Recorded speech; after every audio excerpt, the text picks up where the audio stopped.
जय मसीह की। Praise the Lord. आज के लिए प्रभु का वचन मत्ती 26 उसका 41, जिसमें लिखा है, जागते रहो और प्रार्थना करते रहो कि तुम परीक्षा में ना पड़ो। आत्मा तो तैयार है परंतु शरीर दुर्बल है।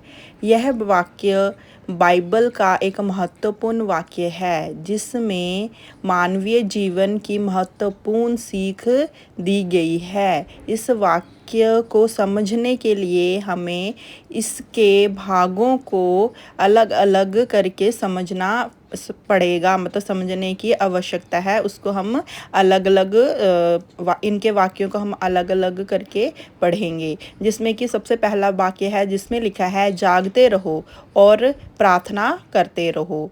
इस भाग में हमें सीधा यह संदेश मिलता है कि हमें प्रार्थना करनी चाहिए और हमेशा प्रार्थना के लिए जागरूक रहना चाहिए। प्रार्थना एक माध्यम है जिससे हम अपनी भलाई के लिए ईश्वर से संवाद कर सकते हैं। प्रार्थना एक रास्ता है जिससे हम अपनी भलाई, अपनी अच्छी स्वास्थ्य के लिए, अपनी अच्छी ज़िंदगी के लिए प्रभु यीशु मसीह से हम क्या प्रेयर कर सकते हैं, उनसे आराधना कर सकते हैं, उनसे प्रार्थना कर सकते हैं। प्रभु से संवाद कर सकते हैं और उससे संबंध स्थापित कर सकते हैं। प्रार्थना के थ्रू हम प्रभु यीशु मसीह से बात कर सकते हैं, अपना संबंध यीशु मसीह से स्थापित कर सकते हैं। इसके दूसरे भाग में लिखा है कि तुम परीक्षा में ना पड़ो। यह भाग हमें सिखाता है कि हमें अपनी भलाई की रक्षा करने के लिए सख्ती से काम करना चाहिए।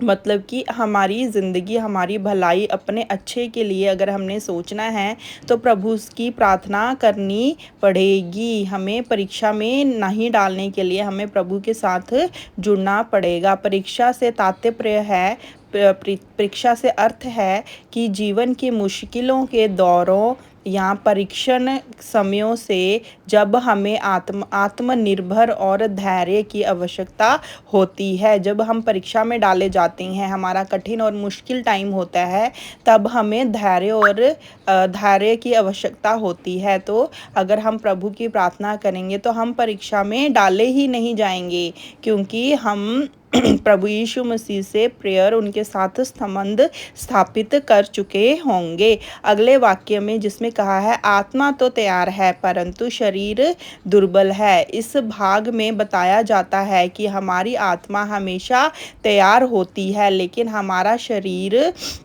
हमारा साथ नहीं देता, वो तैयार नहीं होता। यह भाग हमें यह सिखाता है कि हमें अपने मानसिक और आत्मिक सामर्थ्य को मजबूत करना चाहिए, मतलब अपने आत्मा के साथ अपने शरीर को चलाना चाहिए। अगर हमारी आत्मा तैयार है तो हमें शरीर को भी तैयार करना पड़ेगा प्रभु की आराधना करने के लिए, को मजबूत करने के लिए काम करना चाहिए। हमें अपना आत्मिक और मानसिक शरीर को मजबूत करने के लिए प्रभु से प्रेयर्स, उसके ऊपर हमें क्या करना चाहिए, काम करना चाहिए, क्योंकि यह हमें परीक्षाओं में और मुश्किलों समय में बचाता है, उसमें से निकलने के लिए सहायता करता है। इस वाक्य में दिया गया संदेश यह है कि हमें सदा ध्यान और प्रार्थना में लगे रहना चाहिए और हमें अपनी आत्मा को मजबूत करने के लिए प्रयास करना चाहिए। इसके अलावा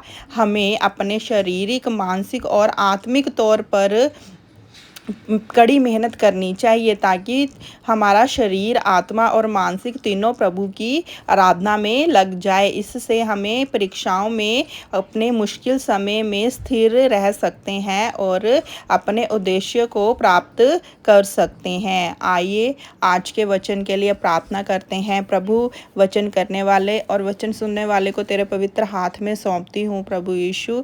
इस वचन को प्रभु यीशु आप स्वर्ग में कबूल करना प्रभु यीशु। अगर हमसे कोई गलती हो तो उसे माफ़ करना प्रभु यीशु। अपने आप को, इस वचन को सुनाने वाली, वचन को सुनने वाली को तेरे पवित्र हाथों में सौंपती प्रभु यीशु।